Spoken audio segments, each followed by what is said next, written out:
Again, wala, nihinayang lang ako kasi syempre kailangan namin yung panalo. Sabi ko nga dun sa mga teammates ko, kasalanan ko kasi nga yun yung inano ko na gusto ko kunin yung bola eh. Kasi gusto ko ipanalo yung team talaga. So yun pa yung crucial na ano ko, na mintis ko. So yun lang, move forward. So bawi na lang next game. Sana ganun ulit yung ano namin, yung game namin. So kailangan namin maging competitor kahit wala kaming big man na maayos. So sa laban lang kami ng laban. So sabi ko naman sa mga coaches na it's my fault. Kasi nga, ingat bro. Ingat. Kasi nga, yun nga. Hindi naman natin masabi yun.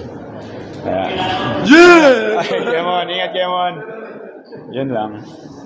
Pero Gio, after dalawang free throws pa yung naisip mo, di ba? Kaya, sabi ko nga yun lang yung namintis ko sa sabi ko. Sobrang hinayang ako kasi nga, yun yung game namin eh. So, credit to kila Josh, si Will, kasi ganda talaga ng pinapakita nila. Kaya ako, syempre, tumutulong sa kuya.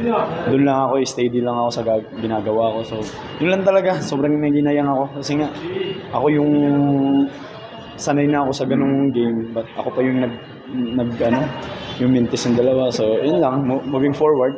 Kasi darating naman talaga yan sa player na mangyayari talaga. Yun lang.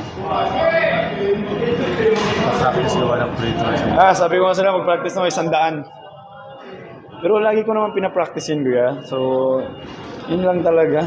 Hindi ko na shoot.